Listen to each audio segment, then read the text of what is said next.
Welcome back to Collectability. Today we are going to talk minute repeaters. Patek Philippe has been making minute repeaters since the first year of their founding in 1839, and they've remained a staple in the company for decades. They're also one of the rarest and most desirable of all horological complications. For those of you that don't know what a minute repeater is, it's quite simple. By pushing a slide on the side of the watch, or there's other mechanisms, but most traditionally by pushing a slide at the side of the watch, you're able to hear audibly the hours, quarters, and minutes striking. There are also 5-minute repeaters, there's grand sonnerie, there's a multitude of different types of things, but today we're just going to talk about minute repeaters. And I thought it would be interesting to look at a piece from the 19th century, then one from the early 20th century, and finally one very important piece from the late 20th century. So first, it's my pleasure and honor to show you this rose gold Hunter case chronograph that was made in 1879 and originally sold on April 2nd, 1882. And here you see this exceptionally large, it's 54 millimeter, massive Hunter case watch. And the sound that this rose gold repeater makes is extraordinary. So let me engage the repeater so we can take a listen.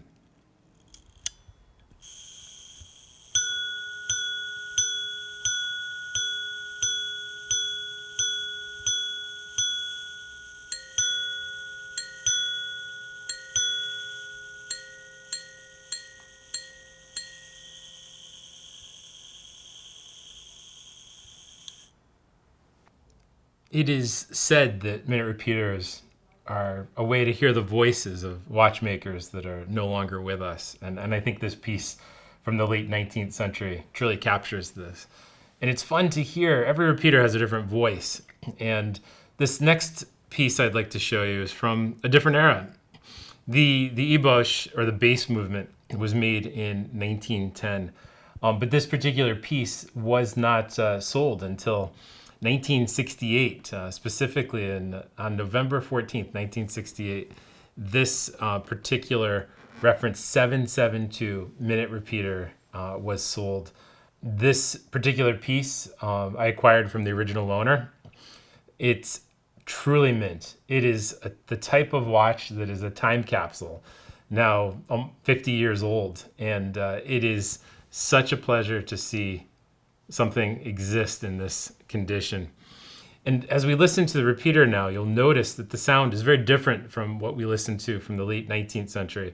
It's much faster, it's a bit higher, it's more rushed, it's almost an allegory of time, we should say. So let's take a listen.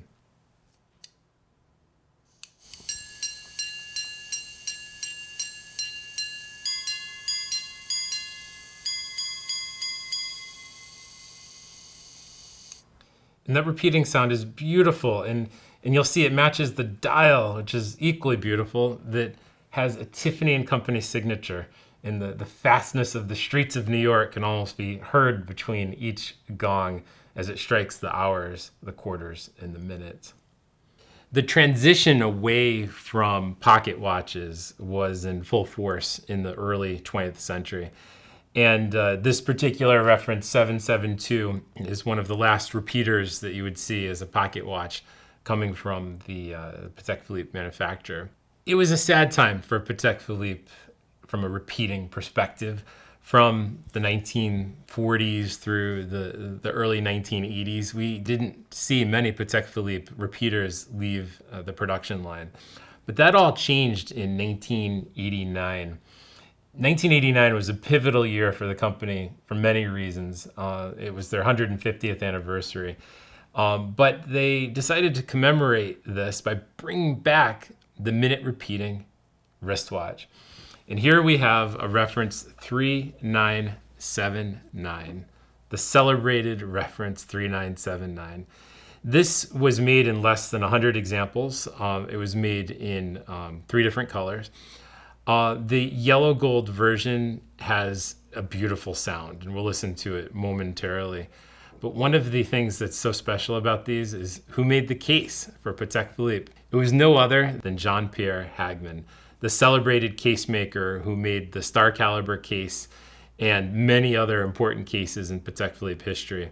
And here we have an example of his absolute brilliant workmanship. And you could almost hear him speaking to you through the minute repeating as it's engaged.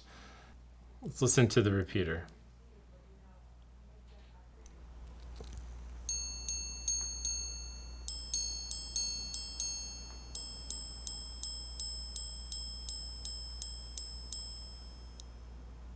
The purity of sound in this reference is unmatched.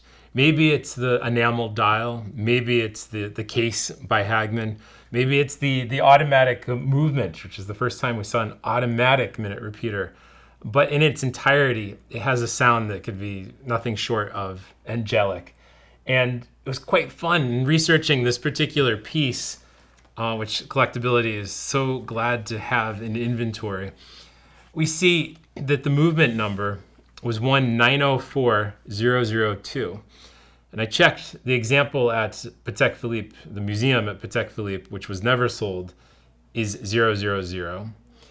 A collector, I believe, has 001, and Collectability now has 002. So this is the third one ever made.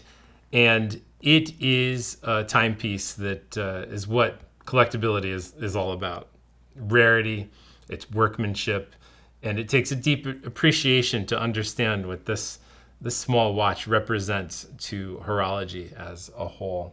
After the Patek Philippe 3979 was released in 1989, this really sparked a new generation of minute repeating wristwatches, which we're still living in to this day. It's 35 years.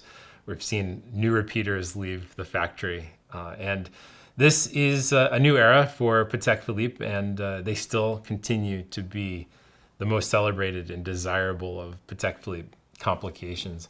So it's a pleasure to show you these three different generations of minute repeaters, and for you to put in context Patek Philippe's production from the 19th century till today. Let's listen again to this minute repeater from the 1880s.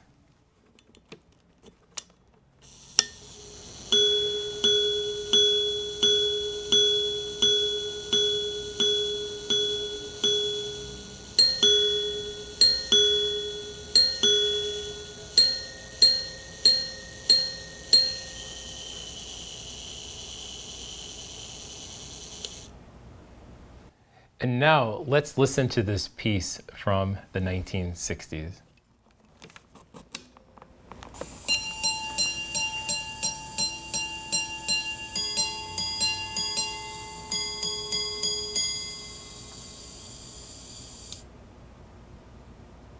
And finally, let's listen to the reference 3979 from 1989.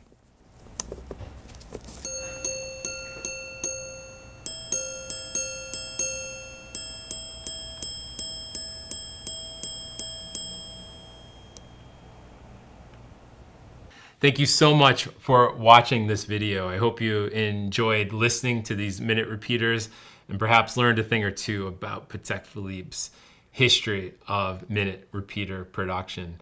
If you enjoyed this video, please like and subscribe, and I hope you don't miss future episodes. Thank you so much.